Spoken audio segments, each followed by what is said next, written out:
दोस्तों नमस्कार। आज हमारा जजमेंट राइटिंग का 2007 का दूसरा लेक्चर आप लोगों के सामने है। कल हमने इसके बेसिक स्ट्रक्चर पे बात करी थी कि हमारा बेसिक स्ट्रक्चर कैसे जजमेंट को हमें सोचना है, क्या जजमेंट से हमारे चीज़ें निकली थी, कब हमें ये चीज़ें माननी है, क्या माननी है, क्या सपोर्ट करती हैं, क्या रिवर्ट करती हैं। और आप लोगों का डिसीजन मैं जानना चाहूँगा कि आपने अगर प्रीवियस वीडियो देखा होगा तो आपने बोला होगा कि भैया या तो इक्विटल करेंगे या तो कन्विक्शन करेंगे। क्या करेंगे? या तो इक्विटल करेंगे या तो कन्विक्शन करेंगे। ठीक है, चलिए अब हमें जजमेंट का दे दो, आप फॉर्मेट दे दो। अब हम स्टार्ट करते हैं वापस से। हाँ आशीष, तो हमने क्या क्या चीजें देखी थी उस वाले जजमेंट में? क्या क्या चीजें देखी थी?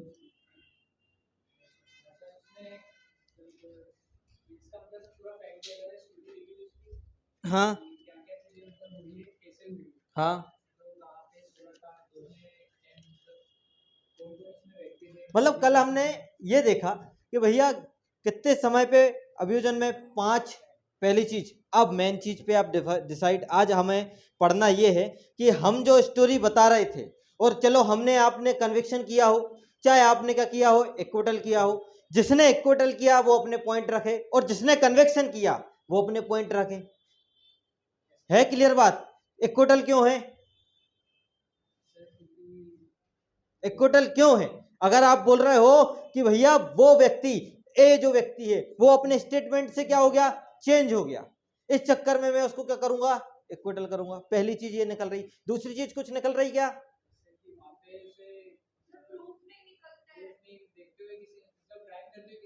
मतलब सिर पे चोट मारते हुए किसी ने नहीं देखा कि बी ने ही मारा, लेकिन सी ने अकेला पकड़ा है उसको और उसके हाथ में चाकू देखा है, बाकी और कुछ देखा? हो सकता है कि बी उसको बचाने के लिए, उसको भगाने के लिए किसी तीसरे व्यक्ति के पीछे भागा हो चाकू लेके। आपने फिल्मों में देखा होगा कि वो चाकू निकालते हैं, है ना? इस तरीके से भी अगर कोई सीन ऑफ क्राइम अगर आप बनाना चाहो तो पहली चीज तो आप जजमेंट में एक चीज क्लियर कर लो कि प्रिजम्पशन पे चीजें चलती नहीं है।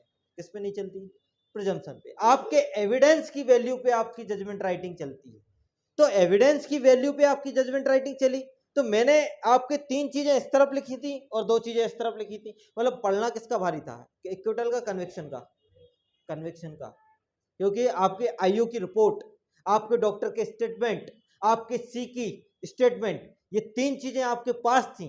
आपका जब्ती, आपकी एफआईआर क्रैश कर रही थी। 11 बजे की घटना थी और 11:30 पे एफआईआर लिखवाई, तो थोड़ा बहुत आपका रिलेशन मिल रहा था। तो आप क्या कर सकते हो, उसको कन्विक्शन कर सकते हो। क्या कर सकते हो? कन्विक्शन। इक्विटल क्यों कर सकते हो? इक्विटल पे अगर मैं बात करूं, पहली चीज तो एक खुद हॉस्टाइल हो रहा है कि मेरा छोटा भाई है, वो मुझे मुझे गिरने से चोट लगी। अब अगर आपको गिरने से चोट लगी तो पहली चीज आप खुद झूठ बोल रहे हो, तो फिर आपने एफआईआर क्यों लिखवाई? और एफआईआर बी के खिलाफ क्यों लिखवाई? एक ये भी क्वेश्चन हो रहा है। अगर शत्रुता है तो आपके छोटे भाई से है कि दूसरे से है? ये भी एक चीज है। ठीक है, तो बहुत सारी चीजें को देखते हुए हमने, मेरा जो डिसीजन है, आप लोगों का डिसीजन अलग हो सकता है, आप लोग इक्विटल कर सकते हो, आपका ओपिनियन है, लेकिन मेरा ओपिनियन है कि मैं उसको क्या कर सकता हूं, कन्विक्शन कर रहा हूं। अब देखो बात बात करेंगे हमारे जजमेंट राइटिंग के आगे के पार्ट पे।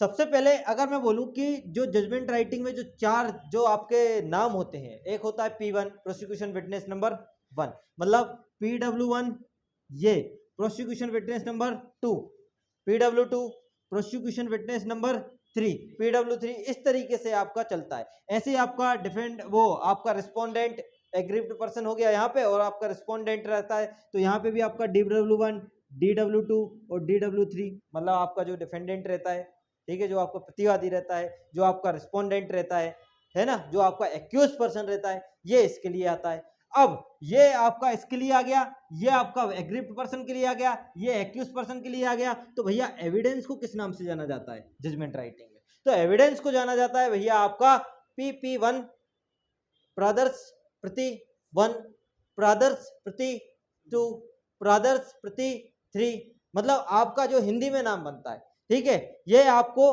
एविडेंस आपका प्रादर्श PP1, PP2 या EP1, EP2, मतलब जिस तरीके से आप लिखो हिंदी में, जैसे बोलता जाता प्रादर्श प्रति 1। जैसे कि अगर मैं बोलूं कि इस तरीके से जैसे एक जजमेंट रहता है आपके पास, ये है मेरा जजमेंट तो ये है यार, मेरा जजमेंट तो ये है, ठीक है। जैसे कि अगर मैं बोलूं, जैसे कि एविडेंस बोलते हैं ना, तो इसको बोला जाता है यहाँ पे एक्स P1, इसको बोला जाता है एक्स P2, ये आपके एविडेंस रहती है, ठीक है।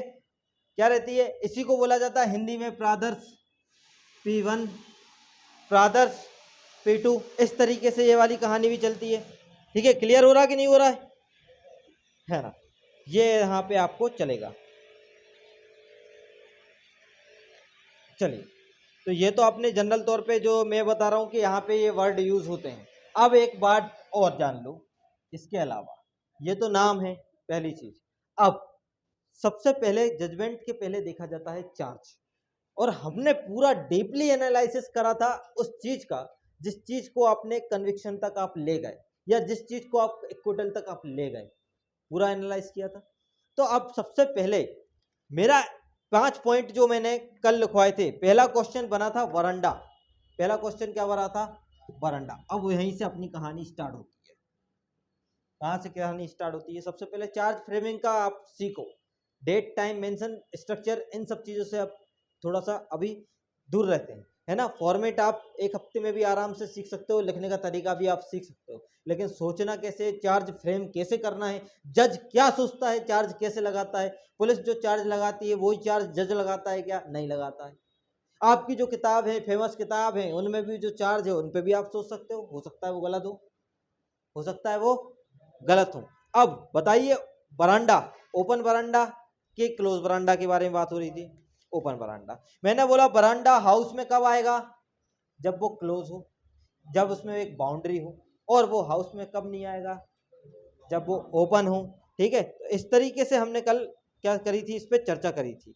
तो सबसे पहले बरांडा पे एक डिस्प्यूट ये होता है कि पोजीशन को लेके, किसको लेके डिस्प्यूट हुआ, पोजीशन को लेके। अब पोजीशन को लेके डिस्प्यूट हुआ, तो अब मुझे बताओ, स्टोरी पढ़ के हमने बताई थी, तो आपका पोजीशन था कि नहीं था, पोजीशन नहीं था,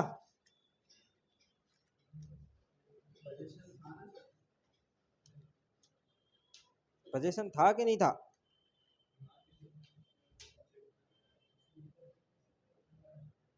सोचो अच्छे से, सोचो सोचो।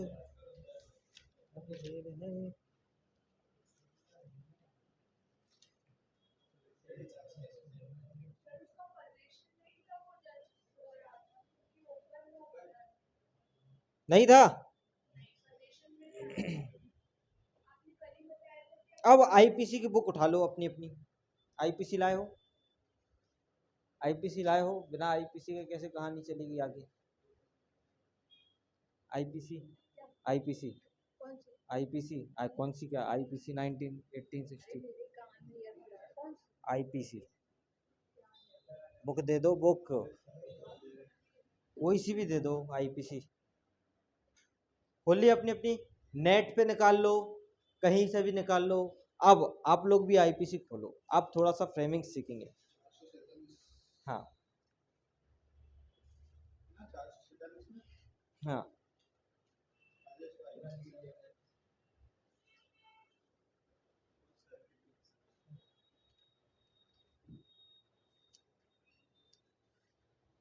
बढ़े आगे। देखो, अब एक एक चीज पढ़ते जाना, एक एक चीज यहाँ की पढ़ते जाना, ठीक है। आप लोग भी देखना। अब सबसे पहले क्वेश्चन बनता है किस पे, बरांडा पे। सबसे पहले क्वेश्चन किस पे बनता है, बरांडा पे। अब बरांडा पे दो क्वेश्चन, एक तो आपका होता है क्लोज, और एक तो आपका होता है ओपन। जो क्लोज होता है, घर के बाहर का आपकी बाउंड्री, ये क्या है आपका, बरांडा है।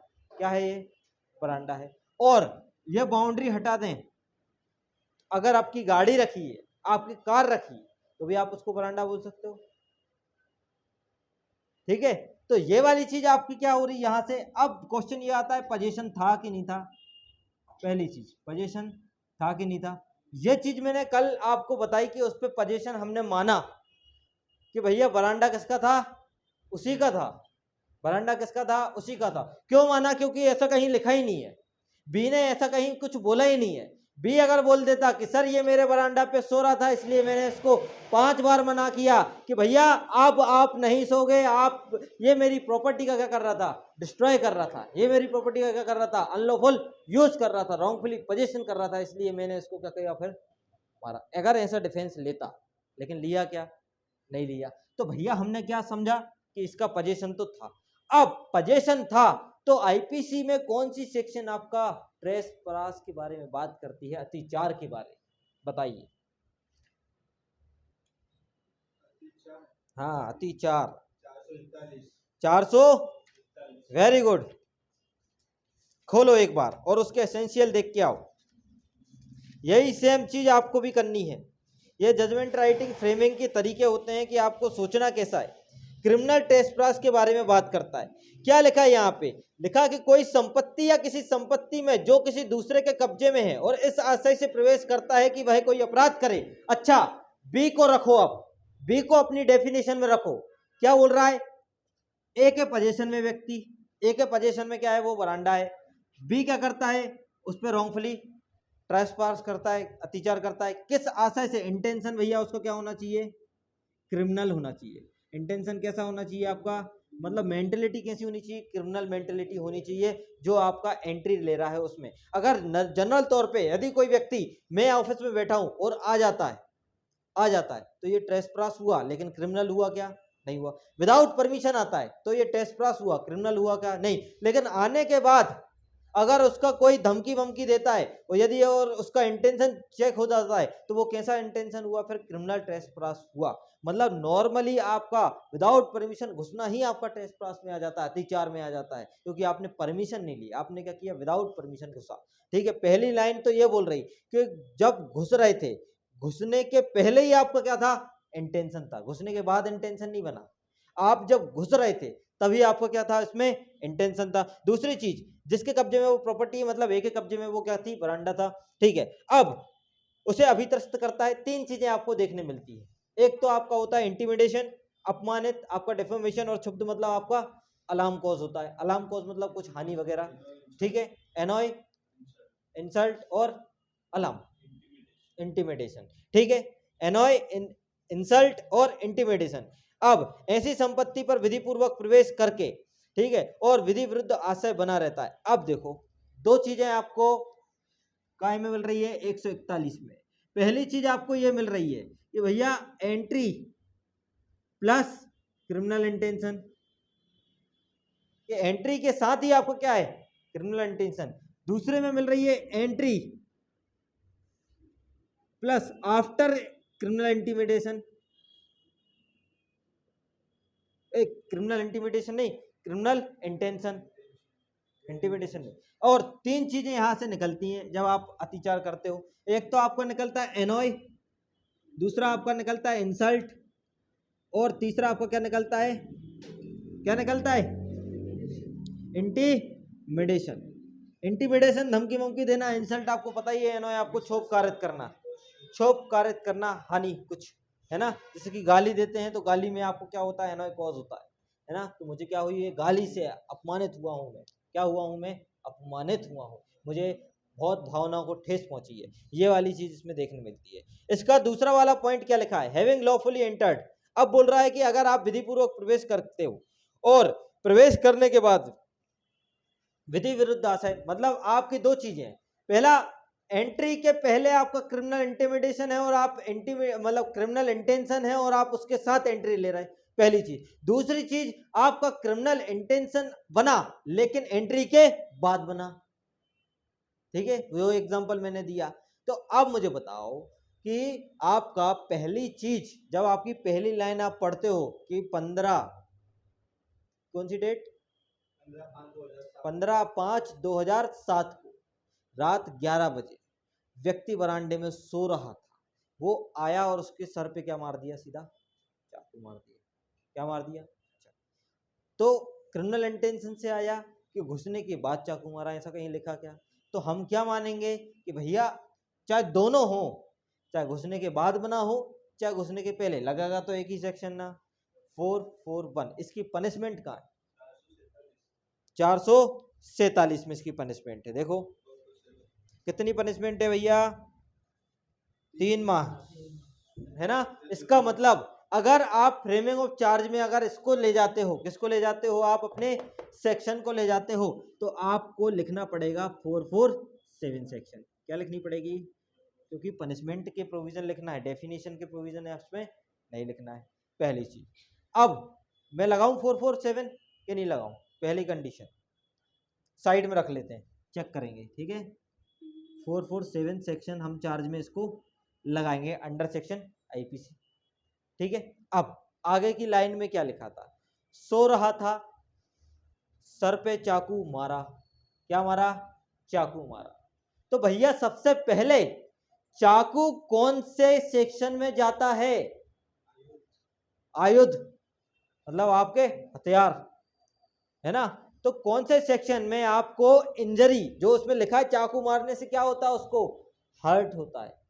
तो इंजरी कहां डिफाइन, 319 आईपीसी के 319 खोलो।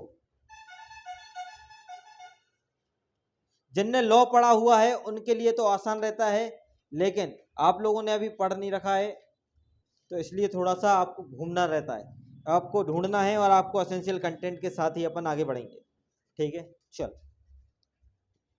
तो अभी एक चीज साइड में रखना, आप दूसरे पे बात कर रहे हैं, है ना, ठीक है। कौन सी सेक्शन लगा चुके हैं अपन, 447, लगाई कि नहीं लगाई, अभी लगाई कि नहीं लगाई, लगाई कि नहीं लगाई, लगाई कि नहीं लगाई, अभी इसको चेक करेंगे। हाँ, अब इंजरी क्या हुई, हुई काय से हुई, चाकू से। दो चीजें अपन ऊपर लिख लो, एक तो है ये आपकी इंजरी, और दूसरा आपका है नाइफ, ऐसे ही लिखा जाता नाइफ, हाँ ठीक है, ऐसे ही लिखा जाता है। हाँ यार, इंग्लिश कमजोर है, कोई दिक्कत की बात है क्या, है ना। इंजरी, इंजरी प्लस नाइफ, दो चीजें देखने मिल रही, नाइफ से क्या हुई, इंजरी हुई। अब इंजरी आपको कहां डिफाइन मिल रहा है, आईपीसी के 319 में क्या लिखा है, पढ़ो जरा उसको। देखो लिखा है, जो कोई व्यक्ति शारीरिक पीड़ा से, बॉडीली पेन, रोग से, डिसीज, इन्फर्मिटी, अंग शैथिल्य, any person said to cause hurt, मतलब ये कहा जाएगा कि वो क्या है भैया, हर्ट व्यक्ति है। तो आपको यहाँ पे बीमारी दिख रही क्या, दिख रही क्या, यहाँ पे कोई अंग शैथिल्य व्यक्ति दिख रहा क्या, नहीं दिख रहा, कि उसको अंग शैथिल्य कर दिया हो, उसको क्या बॉडीली पेन हुआ, सर पे मारा और उसको क्या हुआ, बॉडीली पेन हुआ। पहली चीज बॉडीली क्या हो गया, इसको पेन हुआ, बॉडी में पेन हो गया। तो क्या 319 लगाऊं क्या, मतलब 319 की पनिशमेंट अभी वॉलेंटरली कॉजिंग हर्ट में आएगी आपकी, 322 के साथ पढ़ा जाएगा, 321 के साथ। देखो जरा 321 में लिखा है ना, वॉलेंटरली कॉजिंग हर्ट, स्वेच्छा उपहति कारित करना, लिखा है इसमें, कोई व्यक्ति इस आशय से एतद द्वारा व्यक्ति को उपहति कारित करता है और इस ज्ञान के साथ करता है, मतलब with the intention of the thereof causing hurt any person knowledge to likely there to cause hurt to person thereof hurt any person said the voluntarily causing hurt. मतलब आपका ये वाली बात कर रहा है कि कोई व्यक्ति जानबूझकर इस आशय से क्या करता है, आपको नॉलेज है उसको कि संभाव्य है कि अगर मैं ऐसी चोट करूंगा तो उसको क्या होगा, हर्ट होगा। तो क्या मैं ये सेक्शन लगा दूं 321 इस पे, अभी साइड में रखते हैं, क्या रखते हैं अभी सब चीजें साइड में, कि भैया हमें 321 पे क्या थोड़ी सी संभावना है, तो उसको नॉलेज था कि मैं मारूंगा तो उसको हर्ट होगा। आगे 322 पढ़िए जरा, 320 पढ़िए। अब 320 का 6वां पॉइंट पढ़ लीजिए अकेला, क्या लिखा, सिर और चेहरे का स्थायी रूप से विद्रूपीकरण। पहली चीज मुझे ये बताओ, चाकू सर पे मारोगे तो निशान बढ़ेगा, तो ये विद्रूपीकरण है कि नहीं है, स्थायी रूप से है ना, निशान बन जाएगा, डैमेज होगा कि नहीं होगा, होगा। इधर चाकू मारेगा तो इधर डैमेज होगा।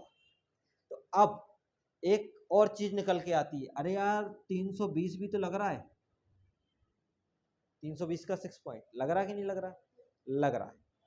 तो अब 320 की 6वें वाले पॉइंट, मतलब 320 की पनिशमेंट कहाँ देखने मिल रही थोड़ी बहुत, तो देखो 322 में देखो, 322 में देखो क्या लिखा है, वॉलेंटरली कॉजिंग ग्रेवियस हर्ट, क्या कर रहा है, ग्रेवियस हर्ट। लेकिन एक चीज आपको अपने फैक्ट में समझ में ये आ रही होगी, पहली चीज आपके जो जजमेंट है, आपका जो प्रोसिक्यूशन स्टोरी है या आपके जो एविडेंस है, उसमें डॉक्टर आपका कौन सा वर्ड यूज कर रहा है? हार्ट वर्ड यूज कर रहा है। लेकिन सर पे चोट, आईपीसी कौन सा बोल रही है? ग्रेवियस हार्ट, सर पे चोट आएगा ना, आएगा, मैं मना नहीं कर रहा हूँ, लेकिन 320 में क्या बोल रहा है? सर पे चोट है, सर पे निशान बना है।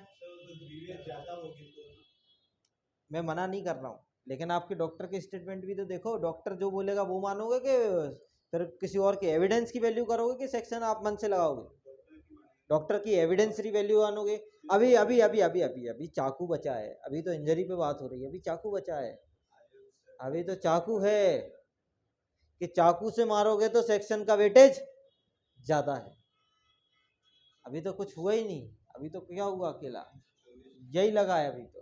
ठीक है, मतलब 321 में आपका बता रहा है वॉलेंटरली कॉजिंग हर्ट, और इसकी पनिशमेंट आपको देखने मिलेगी 323 में। और आपकी ये बता रहा है वॉलेंटरली कॉजिंग ग्रेवियस हर्ट, इसकी पनिशमेंट आपको देखने मिलेगी 324 में। मतलब दो सेक्शन आपके निकल के आ रही हैं, एक तो 323 और एक तो 324। 324 आपका ये बात कर रहा है कि आपने जानते हुए, आशय से, आपने जानबूझकर ऐसे मारा है जिससे उसके ग्रेवियस हर्ट हो जाए, ये वाली चीज। तो भैया अब एक चीज बची है, चाकू। और चाकू वाले आपके सेक्शन बताओ, 325 और 326। 325 बताओ क्या, 27 नहीं, 325 और 326।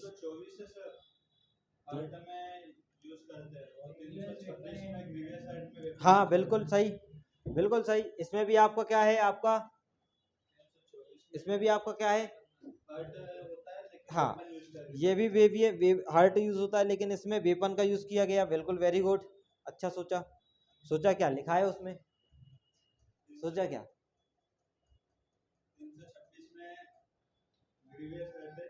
हाँ, अब एक मिनट, अभी कॉन्सेप्ट थोड़ा सा ढीला चलेगा। अब एक चीज और, मतलब 324 में पनिशमेंट नहीं है आपकी, कहाँ है ग्रेवियस हर्ट की? 325 में। कहाँ है पनिशमेंट आपकी? 325 में है कि नहीं है? लिखा है कि नहीं लिखा? देखो उसमें क्या लिखा है, स्वेच्छा गौरवपति कार्य करने के लिए दंड, लिखा है। मतलब आपकी 322 की पनिशमेंट कहाँ जा रही है आपकी? 325 में। और 321 की पनिशमेंट आपकी कहाँ जा रही है? 323 में। यही क्लैश हो रहा है कि नहीं हो रहा है? तो भैया 324 क्या है? अब ये बोल रहा है कि भैया खतरनाक वेपन के साथ, खतरनाक आयुधों और साधनों के साथ आपने क्या किया है? स्वेच्छा उपहति, घोरोपति लिखा कि उपहति लिखा? उपहति लिखा। और आपके पास वॉलेंटरली, आपके पास कौन सा था? डेंजरस वेपन था ना, चाकू। था कि नहीं था? था, 100% था। और 3 वर्ड उसमें लिखे ही हैं, स्टैबिंग, कटिंग और शूटिंग। उसने क्या किया? तीनों चीजें आ सकती हैं। कटिंग, चाकू से कट होगा कि नहीं होगा? होगा कि नहीं होगा? होगा। और रक्त भी निकला है, मृत्यु कारित होने की संभावना है क्या? चाकू पे ज्यादा तेज मर जाते। सिर पे चोट आई, बिल्कुल है। अब इसमें क्या लिखा? और आपका विस्फोटक पदार्थ द्वारा या श्वास में निकलना, रक्त का पहुंचना, सब कुछ चीजें लिखी हैं। जंतु द्वारा स्वेच्छा, तो जीव जंतु तो नहीं, अपन को मेन मेन चीजें देखनी है। पहली चीज आपको ये देखनी है 325 में, पहला तो वेपन है ना, क्या है आपका? वेपन का यूज किया गया है। और वेपन के यूज से असन, काटन, भेदन, 3 वर्ड यूज हो रहा है। स्टबिंग, आपका कटिंग और आपका शूटिंग, 3 वर्ड यूज हो रहा है। सेक्शन की सोच बता रहा हूं मैं आपको, सोचना कैसे है।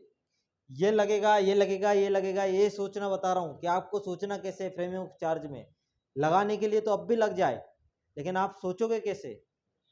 आपने अगर पूरा लॉ पढ़ा होता, आपने अगर आईपीसी अच्छे से समझे होती तो समझ में आता। तो आपको सेक्शन के साथ समझा रहा हूं कि आपको सोचना कैसे। मैंने बोला, आप अगर मुझसे बोल दो कि सर 323 लगेगा, क्योंकि 323 तो बोल रहा है वॉलेंटरली कॉजिंग हर्ट के बारे में बात कर रहा है, तो मैंने बोला ठीक है, आपने बोला 323 लगेगा, लेकिन आप भूल गए कि चाकू से मारा है। तो 323 में कहीं चाकू वाकू, खतरनाक वेपन का यूज है, हट गया सेक्शन अपने आप।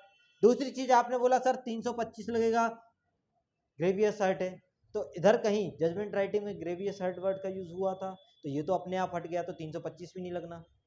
लगना क्या? नहीं लगना। तो आपने बोला सर 324 तो 100% लग जाएगा, क्योंकि उसमें लिखा ही है कि वेपन्स का यूज है, और वेपन्स से आपको क्या हुआ है? हर्ट हुआ है। क्या हुआ है? उसकी हेडिंग में हर्ट लिखा है, ग्रेवियस हर्ट अंदर कहीं ग्रेवियस हर्ट लिखा है, ये भी देख लो। नहीं लिखा ना, वो फांसी ही दिखाई वॉलेंटरली, वो फांसी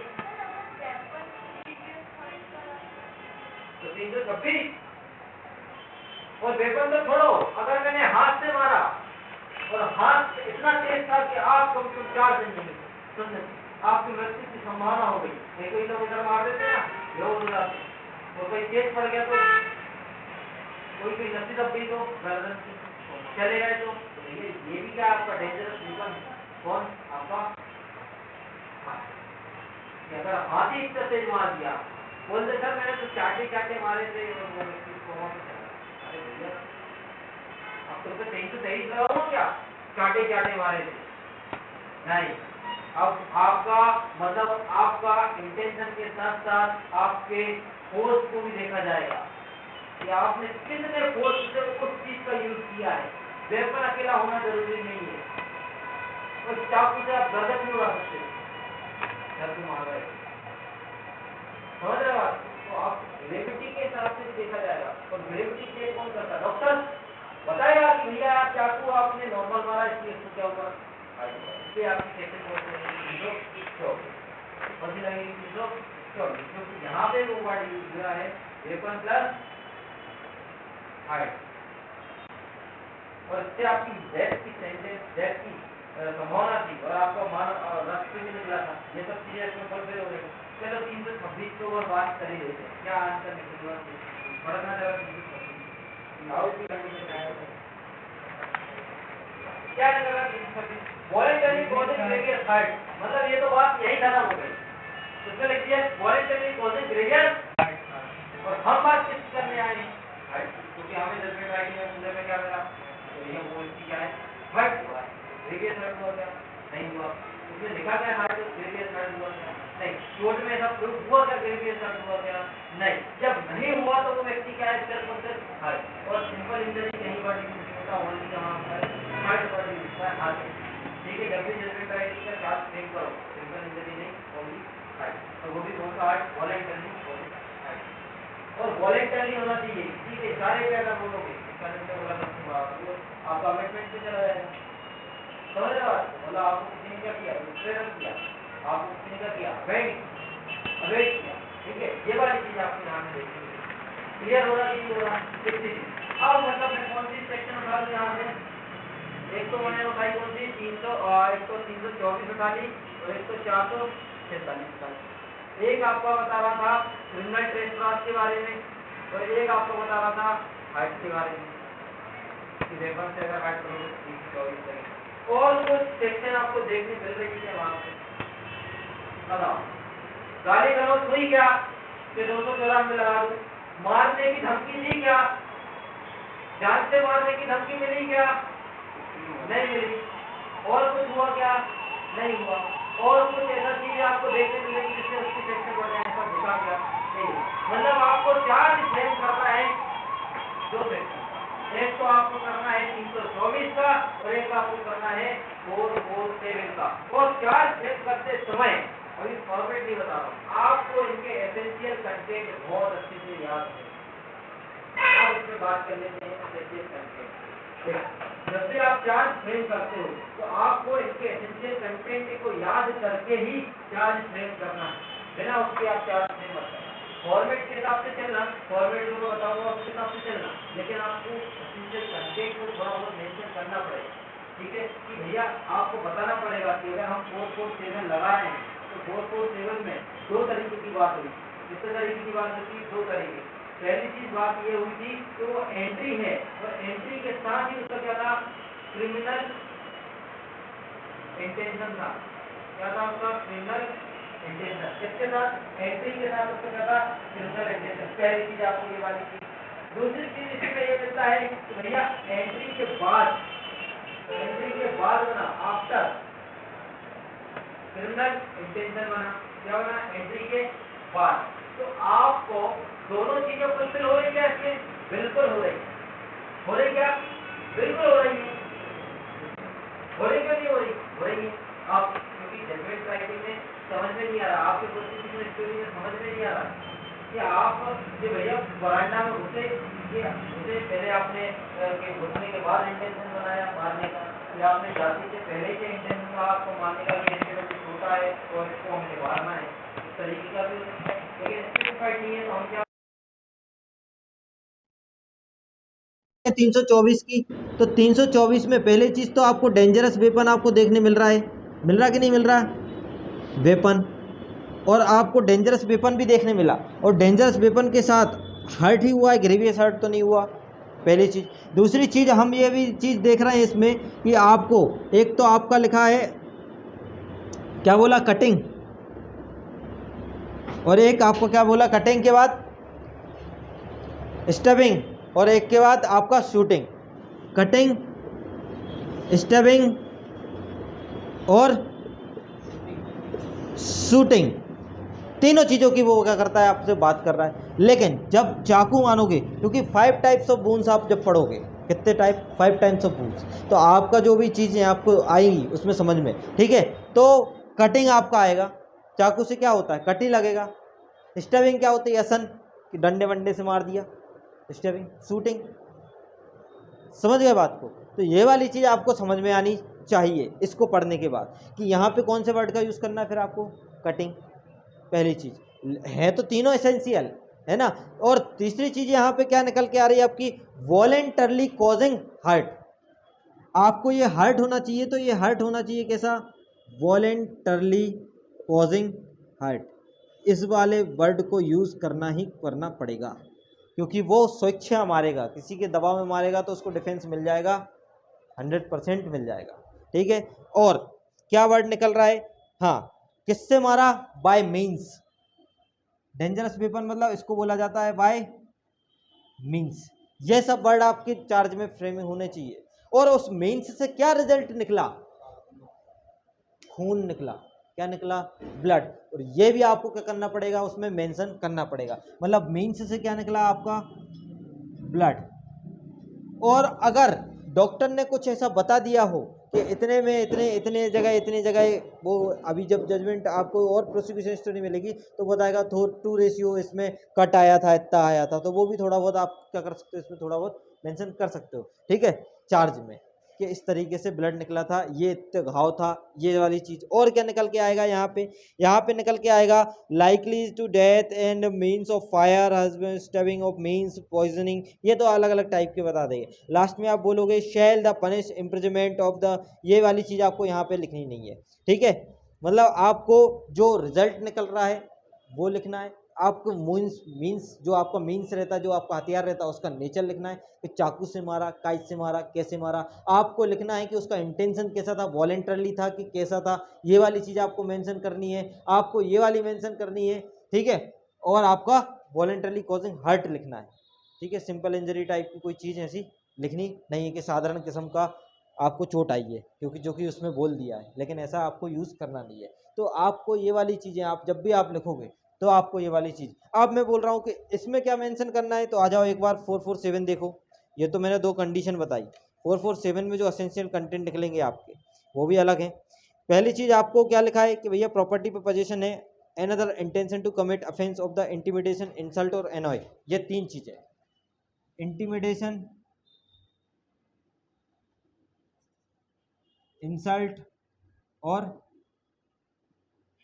एनॉय, ये 3 चीज़ें आपको देखने यहाँ पे मिलेगी, इंटिमिडेशन, इंसल्ट और अनॉय, ठीक है।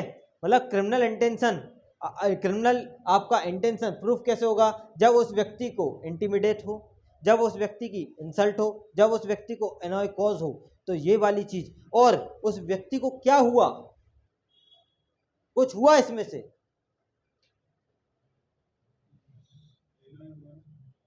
क्षोभ कारित हुआ ना, हुआ कि नहीं हुआ, उसको व्यक्ति को क्या कारित हुआ, क्षोभ कारित हुआ, इंटिमिडेशन तो नहीं हुआ, अभी तरह धमकी वमकी तो नहीं दी? नहीं, बिल्कुल नहीं दी कि घर में घुसे नहीं।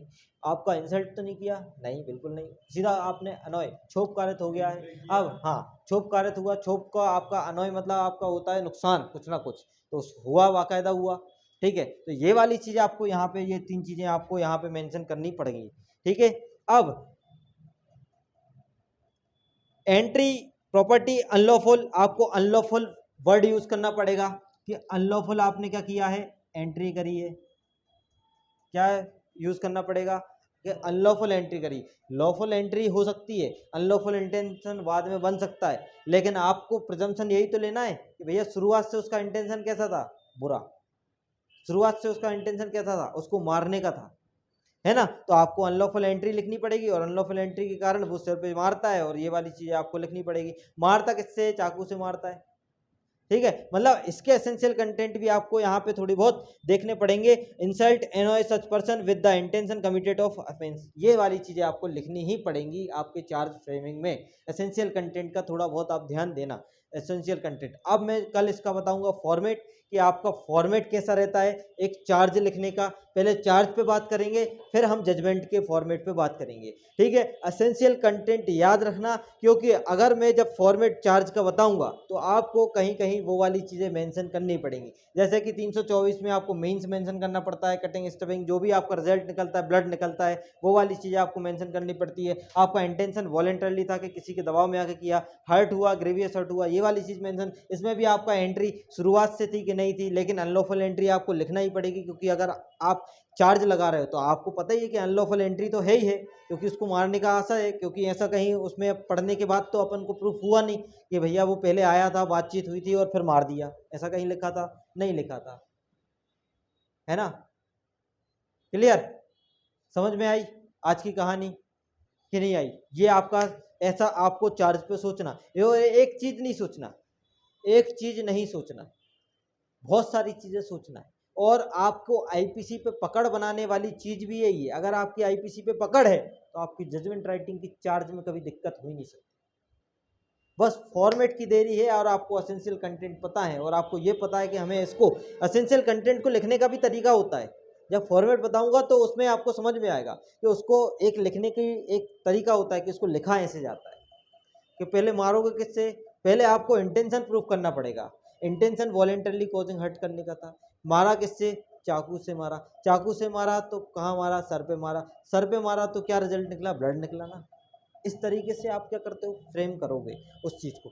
कल मैं इसकी फ्रेमिंग पे क्या करूँगा, इसकी बात करूँगा कि आपको चार्ज कैसे फ्रेम करना है। आप शायद चार्ज फ्रेम वाले में नहीं थी, कि आप लोग नहीं थे, कौन था चार्ज फ्रेमिंग सेक्शन में?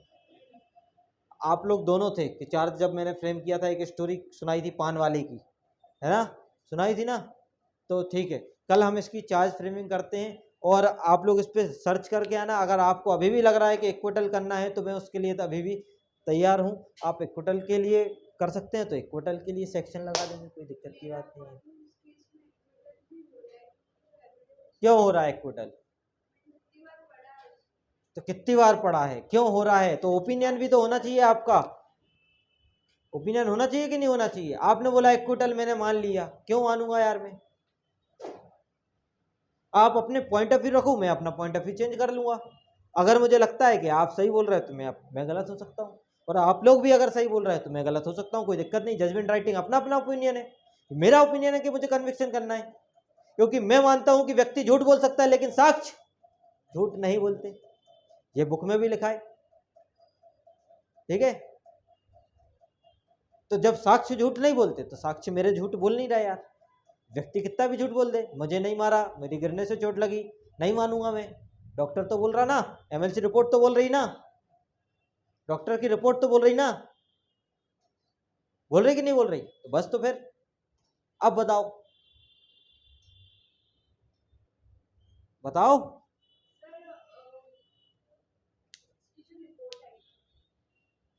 हाँ,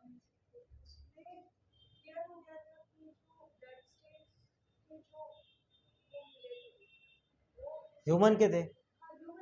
हाँ, तो ह्यूमन ब्लड ही। हाँ, कपड़े, कपड़े, कपड़े उसके ही है, लेकिन ह्यूमन ब्लड जो है तो कपड़े पे ह्यूमन ब्लड मिला ना, चाकू पे ह्यूमन ब्लड मिला ना। हाँ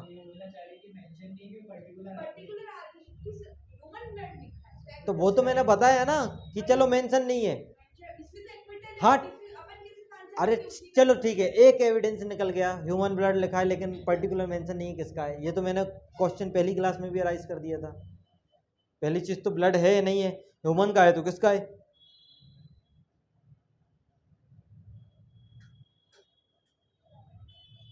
सोचो, बचाने की कोशिश करो। मैंने फंसाया है, आप लोग बचाओ। चलो दिया मौका, लाना कम से कम 4 पॉइंट। ठीक है, कल इस पे होगी चर्चा। इसी के साथ मिलते हैं। नमस्कार, शुक्रिया, धन्यवाद और जुड़े रहिए ड्रीम जुडिशरी इंदौर के साथ।